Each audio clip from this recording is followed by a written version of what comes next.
덕성고등학교 학생 여러분, 한국지리 교과를 맡게 된 최재원 선생님입니다.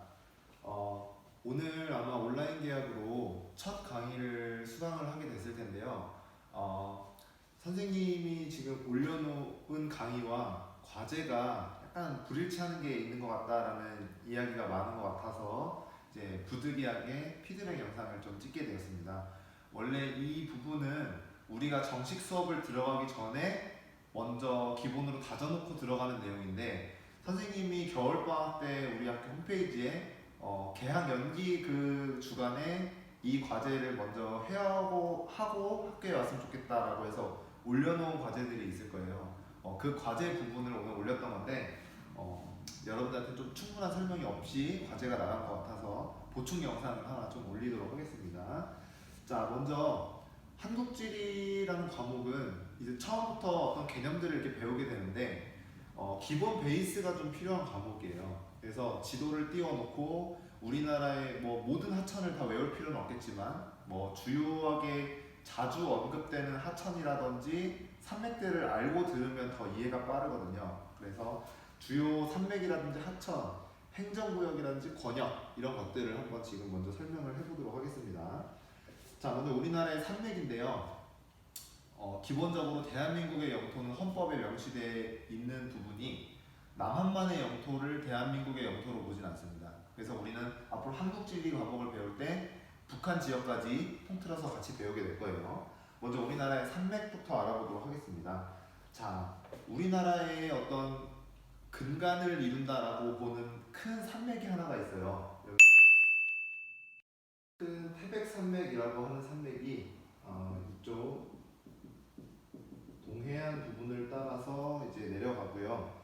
그 다음에 여기서 이어지는 두 개의 산맥이 이쪽에 낭림산맥이라고 하는 산맥과 그 다음에 이쪽으로 뻗어 올라가는 함경산맥이라는 산맥이 있습니다.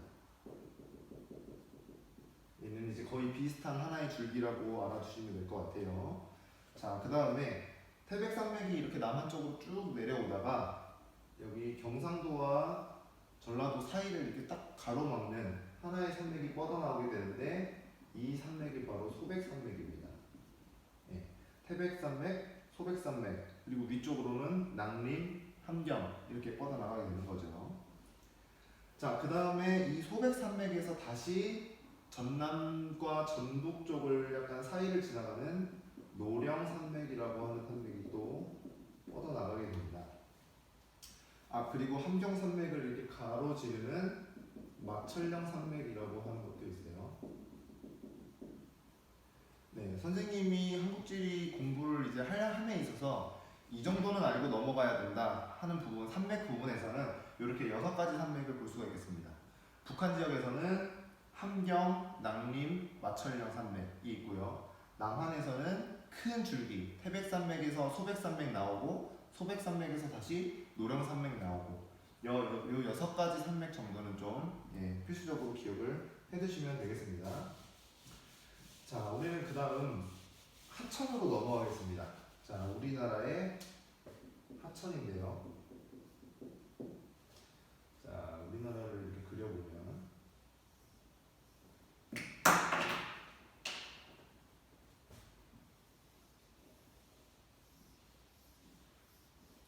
자, 아까 전에 선생님이 산맥을 이렇게 그릴 때 산맥 모양에 따라서 하천들이 많이 형성이 돼요. 이건 뒷부분에서 선생님이 자세하게 설명을 해주겠지만 일단은 우리가 어떤 하천이 어느 곳에 있는지 정도만 먼저 알아두고 들어가도록 하겠습니다. 자, 북한 지역에서 우리가 필수적으로 알아둬야 될 하천은요. 자, 압록강과 두만강이라는 하천입니다. 그래서 압록강은 북한에서 여기 중국 쪽으로 흘러내려가는 하천이에요. 자, 압록강이 여기 백두산으로부터 서해 바다 쪽으로 이렇게 흘러나가는 강이거든요. 여기 압록강이고, 그 다음 백두산 부근에서 동해 바다 쪽으로 흘러나가는 하천이 바로 두만강입니다.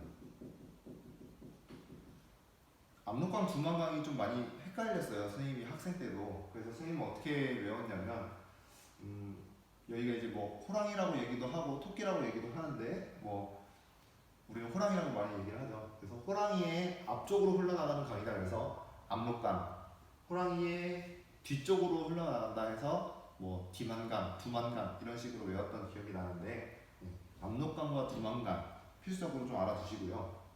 그 다음에 이쪽 부분, 이 가운데 부분을 가로지르면서 청천강이라고 하는 강이 흘러갑니다.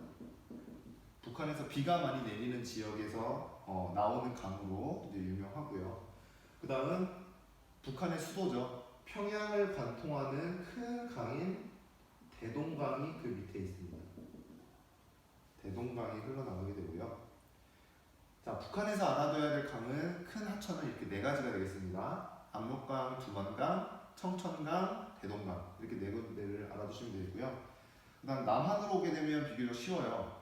남한은 이제 우리가 보통 얘기하는 4대강에다가 섬진강이라고 하는 강까지 해서 5개를 알아두시면 좋을 것 같아요. 자, 먼저 우리나라에서 가장 규모가 크고 유량이 많은 한강이죠. 서울을 지나서 인천으로 해가지고 강화도, 서해 바다로 빠져나가는 강인데요. 여기가 바로 한강입니다. 근데 한강은 좀 특이한 것이 두 개의 물줄기가 만나서 만들어져요. 그래서 여러분 서울에 가본 친구도 있고 아닌 친구도 있겠지만 굉장히 규모가 큽니다. 왜 그러냐면 두 개의 강이 만났으니까 물의 양이 얼마나 많아지겠어요, 그죠? 그래서 북쪽으로부터 시작되어 가지고 한강을 이루는 이 줄기를 우리는 북한강. 그다음에 남쪽으로부터 시작되어 가지고 한강으로 합류하는 이 강을 우리는 남한강이라고 부릅니다. 다 한강이라고는 봅니다. 근데 이제 북쪽에서 시작하는 데, 남쪽에서 시작하는 데를 가지고 이름을 약간 구분을 해놓은 거예요. 그래서 이 두 물줄기가 만나는 지점이 있겠죠. 이 지점은 경기도의 양평이라고 하는 곳인데 이 한강이 두 줄기가 만나는 그 지점의 마을 이름이 양술이에요. 양쪽의 물이 만나는 지점이다 라고 하는 거죠. 그래서 우리 순우리말로는 두물머리라고도 부릅니다. 굉장히 유명한 관광지니까요. 나중에 한번 선생님이랑 같이 알아봅시다. 자, 먼저 한강이 있겠고요. 그 다음에 거기서 약간 내려오게 되면 충청도 지역을 지나서 서해바다로 나가는 금강이 있습니다. 금강이 있고요. 그 다음 나주, 영산포 이쪽을 지나서 우리 목포 앞바다로 해가지고 서해바다로 흘러나가게 되는 영산강이라고 하는 강이 있습니다. 호남의 젖줄이라고도 불리죠. 그래서 우리 평화광장 앞에 가면 엄청나게 넓은 바다같이 보이는 데 있잖아요. 거기가 바로 영산강과 서해바다가 만나는 지점이에요. 그걸 이제 영산강의 한 줄기구나 이렇게 생각을 하시면 되겠고요. 자, 그 다음 강원도 북부 지역에서 시작해가지고 경상도 부분을 지나서 남해바다로 흘러나가는 이것도 역시 큰 강입니다. 요게 낙동강이라는 강이에요. 자, 그리고 마지막 섬진강을 알려드렸는데 섬진강은 이쪽에 있습니다. 남해바다로 흘러나가고요.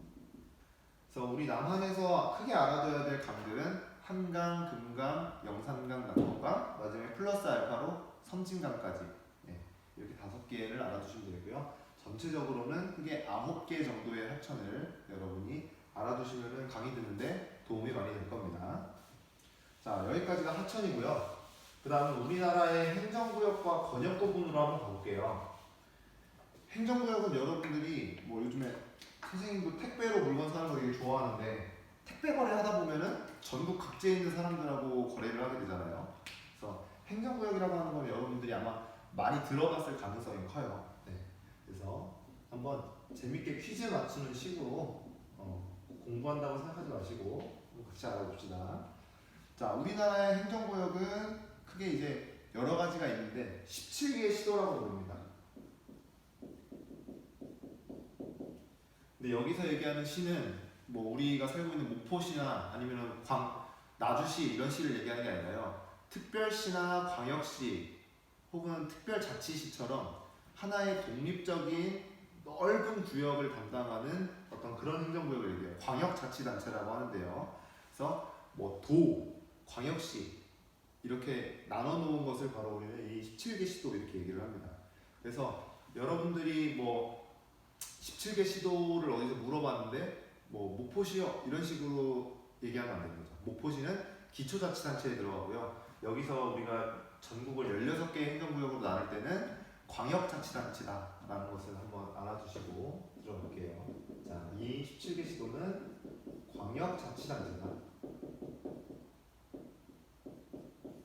넓은 구역을 통할하는 그런 구역이라는 얘기겠죠. 자, 먼저 우리나라에는 한 개의 특별시와 그 다음 6개의 광역시, 그 다음 8개의 도가 있고요. 그 다음 한 개의 특별자치도, 한 개의 특별자치시가 있습니다. 네. 요렇게 1 더하기 6 더하기 8 더하기 1을 하면 이제 17이 되는 거죠. 자, 특별시부터 한번 알아보게 되면 이거 너무 쉽죠? 네, 우리나라의 수도인 서울특별시가 되겠습니다. 지도를 한번 그리면서 위치 찍어볼까요? 자, 북한은 개학 후에 같이 공부를 해봅시다. 자, 먼저 서울 어디 있냐면 여기에 있죠. 네, 서울특별시 여기 있고요. 그 다음 광역시는 선생님은 좀 북쪽에서부터 남쪽으로 내려오면서 외우면 쉽더라고요. 네, 그래서 위에서부터 북쪽에서부터 내려와 보도록 할게요. 먼저 서울 바로 옆에 붙어 있는 그렇죠, 인천광역시가 있을 겁니다. 인천광역시의 위치를 찍어보자면 어디가 되겠어요? 네, 여기가 되겠죠. 인천광역시의 위치가 여기가 되겠고요. 자, 인천에서 조금 더 내려오게 되면 자, 경기도에는 광역시가 있습니까? 없습니까? 없습니다. 근데 인구가 100만이 넘으면 보통 광역시로 많이 올라가는데 경기도는 나중에 배우면 알겠지만 인구 100만 넘는 도시가 꽤 되거든요. 근데 왜 없냐 하면 이제 수도권은 너무 인구가 많이 몰려 있어서 다 개별적으로 광역시를 만들어주게 되면 더 수도권으로 몰릴 가능성이 있죠. 그래서 여기는 너무 인구가 집중될 가능성이 있기 때문에 아직까지는 광역시 허가를 내주지 않고 있습니다. 네. 먼저 인천광역시가 하나가 있겠고요. 강원도 지역에는 광역시가 있나요? 없나요? 네, 광역시가 없습니다. 그래서 아래로 내려와 보면은 충청지방에 있는 광역시, 네, 과학기술로 유명한 또 대전이 이곳에 있죠. 네, 대전광역시는 위치가 어디쯤에 있냐면 요쯤에 있습니다. 네, 인천에서 약간 아래로 내려왔어요. 충청 지역에 있는 광역시는 대전광역시가 있다 하는 거 알아두시고요. 자, 그 다음 대전에서 조금 더 내려오게 되면 그 아래는 우리에게 친숙한 광주가 있죠. 네, 광주는 전라남도에게 둘러싸인 이쪽에 위치를 하고 있고요. 정확한 위치는 아닙니다. 자, 그 다음 나머지 3개 광역시는 다 어디냐? 다 경상도 쪽에 있어요. 자, 여기서도 마찬가지로 북쪽에서부터 내려와 보면은 자, 경상북도와 경상남도 그 사이쯤에 위치한 대구광역시가 있고요.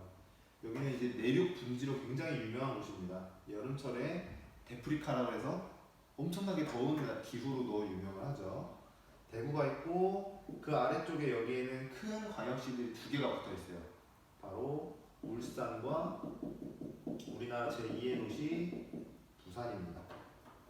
울산과 부산은 여기 꽁지 쪽에 2개가 같이 붙어 있다라고 하는 점 같이 알아두시면 좋을 것 같아요. 자, 광역시는 이렇게 8개가 있고요. 자, 그 다음 8개의 도는 위치는 선생님이 굳이 표현하지 않겠습니다. 서울을 둘러싸고 있는 경기도가 있고요. 자, 이쪽이 경기입니다. 네, 경기도고요. 그 다음 경기도의 오른편에 태백산맥이 지나가는 산과 바다로 유명한 관광지로 유명한 강원도가 있겠죠. 도는 생략하도록 하겠습니다. 경기와 강원이 있고요. 그럼 여기는 이제 끝났어요. 경기, 강원. 그 다음 아래쪽으로 내려오면 아까 대전광역시를 둘러싸고 있는 충청지방이죠. 네. 충청은 북도와 남도로 나뉩니다. 자, 충남과 충북이 있겠고요. 그 다음 쉬워요. 네. 충청지방에서 조금 더 내려오면 전남과 전북이죠. 당연히 북자가 들어가는 광역자치단체가 조금 더 위에 있겠죠. 북쪽에. 근데 이제 충남하고 충북은 충남은 왼쪽에 있고 충북은 오른쪽에 있어요. 그러니까 그러면 충동, 충서도로 나뉘어야 되는 거 아닙니까? 충청동도 충청서도로. 근데 일단 명칭은 이렇게 통일을 해놨어요. 네, 그렇게 알아두시면 돼요. 충남, 충북, 전북, 전남입니다. 이렇게 두시면 되고, 자 나머지 두 개 남았죠? 어디겠습니까? 우리가 아직 가지 않은 곳 여기가 경상북도와 경상남도가 되겠습니다. 이쪽이 경북이고 이쪽이 경남이겠죠? 네, 이렇게 8개의 도가 나오게 되겠고요. 자 마지막 특별자치도와 특별자치시라는 개념이 나오는데요. 특별자치도는 뭐냐면 어떤 군사와 외교적인 이런 중요한 사안을 빼놓고는 나머지는 다 이제 너희 지역에서 자체적으로 시정을 운영해봐라 라고 해서 어떤 자치적인 관할권을 넘겨주는 그런 구역을 얘기해요. 어디냐면요, 바로 여기 위치한 제주도입니다. 육지와 좀 떨어져 있는 섬 지역이기 때문에 아무래도 행정력이나 이런 것들이 왔다 갔다 하기에 좀 비효율적인 면이 많겠죠. 그래서 웬만한 것들은 이 안에서 그 지역에 사는 사람들끼리 해결할 수 있도록 일종의 약간 자치권을 부여한 행정구역이라고 볼 수가 있겠습니다. 자, 그다음 마지막 특별자치시인데요. 여기는 생긴 지 얼마 안 됐어요. 네, 여기 바로 어디냐면 세종입니다. 세종은 좀 특별한 곳이에요. 우리나라 어떤 행정이나 정치의 중심지가 원래 서울이었는데 이게 서울이나 수도권에 너무 많이 몰리다 보니까 비효율적인 면들이 생기는 거죠. 예를 들면 뭐 전쟁이 났거나 했을 때 수도권에 모든 기능이 모여 있다 보면은 거기에 만약에 폭탄을 맞아버리면 우리나라 완전 마비되는 거잖아요. 그렇죠? 그리고 사람들이 막 몰리게 되면서 뭐 집값도 많이 올라가고, 그리고 뭐 여러 가지 우리나라에서 이런 말 하면 안 되지만 좋다 하는 대학교들, 문화시설 이런 것들이 다 수도권에 몰려 있잖아요. 그래서 그런 것들을 좀 지방으로 분산시켜 보자. 지방에다가 좀 이게 나눠주게 되는 거죠. 그래서 모든 기능을 다 빼올 수는 없고 일단 행정 기능만 빼오자 해가지고 만들어낸 것이 충청 지역에 위치한 세종시입니다. 대전광역시 바로 아래쯤에 있어요. 네. 세종시도 그 목적이 굉장히 특수하기 때문에 특별자치시로 지정을 해서 그 시정을 처리할 수 있도록 만들어진 행정구역이라고 볼 수가 있겠습니다. 이렇게 해서 우리나라의 17개 시도 광역자치단체를 표시를 해봤고요. 선생님이 지도를 그렇게 깔끔하게는 못 그렸는데 선생님이 과제물로 부여해준 종이를 보시면은 더 위치를 정확하게 알 수 있을 겁니다. 자, 여기까지가 행정구역이고요. 마지막 권역 부분을 한번 해볼게요. 행정구역은 현대에 들어서 우리 현대인들이 지역을 이렇게 뭐 통치라고 해야 될까요? 행정 업무를 처리하기 쉽게끔 이렇게 나눠 놓은 거고요. 옛날에 살던 사람들은 근데 이런 행정 체계가 없었잖아요. 그쵸? 그래서 어떤 문화권이라든지 생활권 혹은 어떤 A 지역과 B 지역을 가로막는 산맥이라든지 강에 따라서 구역을 나눠놨습니다. 왜냐하면 산맥이 가로막고 있는데 이쪽에 사는 사람과 이쪽에 사는 사람이 같은 생활 모습을 나타내지는 않으니까요. 그죠? 말씨도 다를 것이고 먹는 음식도 다를 것이고 아마 옷 스타일도 달랐을 겁니다. 네. 그런 것에 따라서 권역을 나눠 놓은 게 바로 전통적인 권역 구분이에요. 우리나라의 행정구역이 아니라요. 이제는 권역에 대해서 한번 알아보겠습니다. 현대로 왔는데 꼭 배워야 되나요? 네. 우리 역사는 계속 이제 누적된다라고 얘기를 하죠. 예전에 쓰던 그런 권역 구분이요. 최근에도 계속 같이 쓰입니다.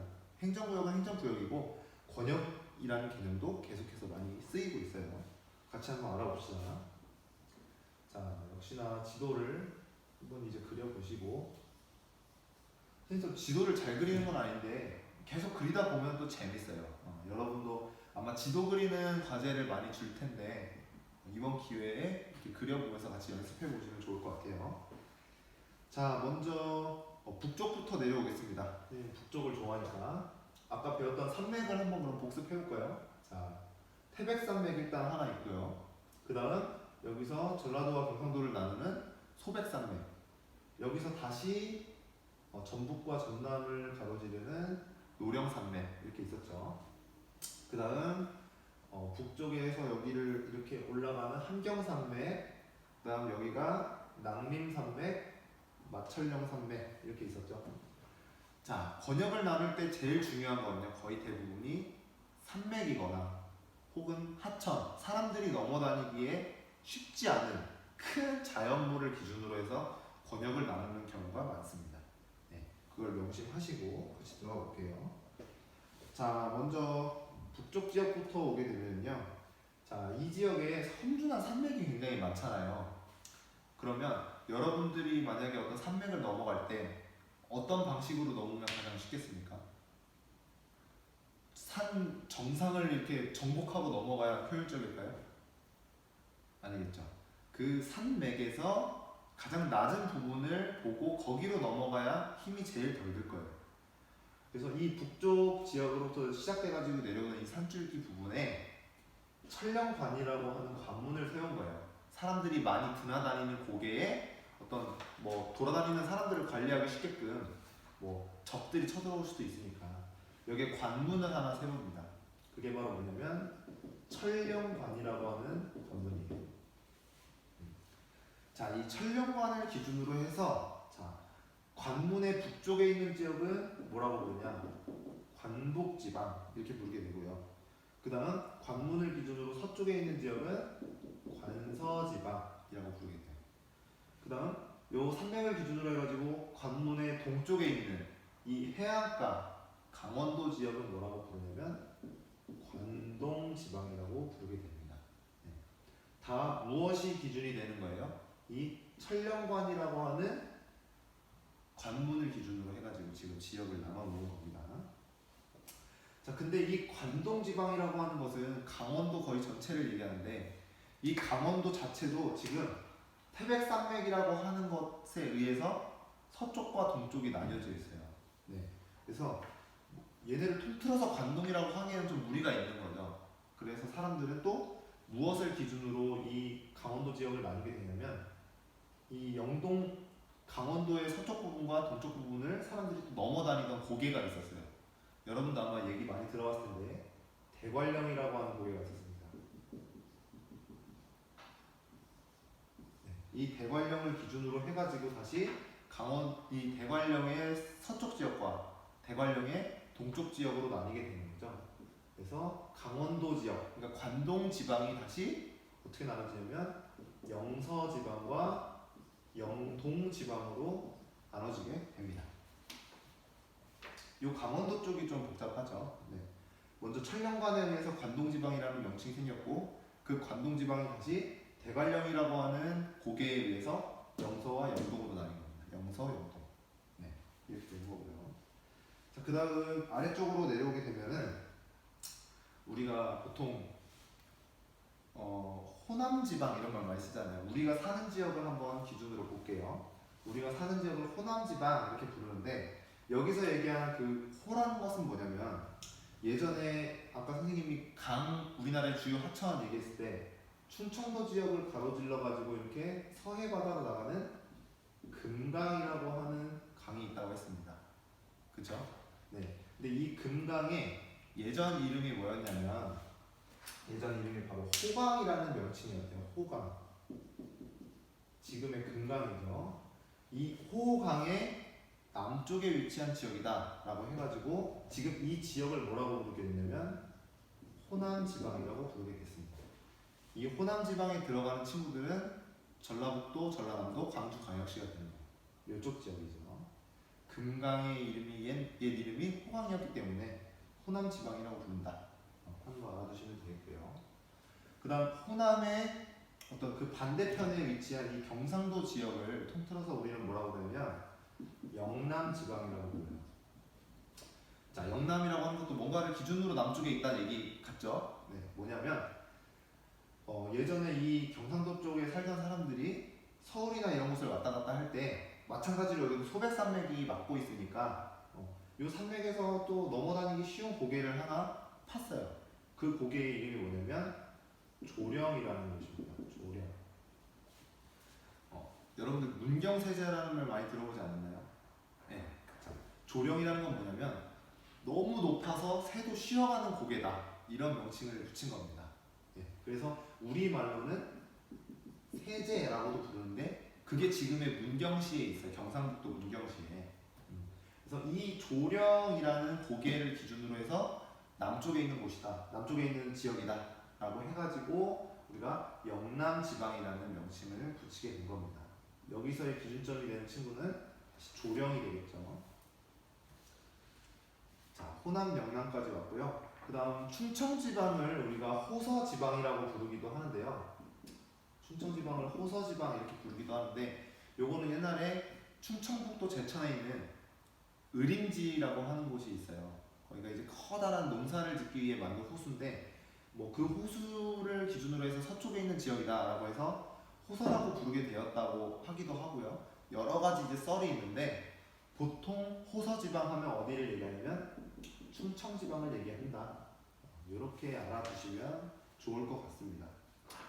그 다음 경기지방은 예전부터 경기였대요. 근데 무슨 뜻이냐면 서울 경자, 서울을 둘러싸고 있는 지역이다라고 해가지고 경기지방 이렇게 명칭을 해서 부른 겁니다. 자, 이제 적다 보니까 조금 복잡해진 감이 없잖아 있는데 우리에게 중요한 키포인트 기준점이 되는 곳들은 크게 네 가지입니다. 천령관 알아두셔야 되고요. 천령관을 기준으로 해서 관북, 관서, 관동 나눠졌고 그 다음 강원도 이 관동 지역은 다시 대관령을 기준으로 해서 영동과 영서로 나눠지고요. 그 다음 충청지방과 전라도 지역을 나누는 큰 강이 하나가 흐르는데 그 금강의 옛 이름이 호강이었다. 그래서 호강의 남쪽에 있는 지역은 호남지방. 그 다음에 경상도 지역은 조령이라고 하는 높은 고개가 있었는데 그 고개를 기준으로 해서 남쪽에 있다 그래가지고 영남지방이라고 부른다. 그리고 충청지방은 아직 정확히는 모르겠지만 호서지방이라고 부른다. 이렇게 정리를 해두시면 될 것 같습니다. 개학하면 다시 한번 선생님이 정확하게 설명을 해드리도록 하겠습니다. 아마 이번에 나온 과제는 이렇게 알아두시면은 대부분의 빈칸들은 채울 수 있을 거고요. 나머지 선생님이 설명을 안 한 빈칸은 크게 중요하진 않지만 여러분들이 그 방학 때 선생님이 내줬던 과제를 참고해서 빈칸을 넣으시면 쉽게 채울 수 있을 겁니다. 네. 이렇게 해서 한국지리와 친해지기 오리엔테이션 시간을 마쳐보도록 하겠고요. 다음 시간에 더 재밌는 수업으로 다시 만났으면 좋겠습니다. 네. 수고하세요.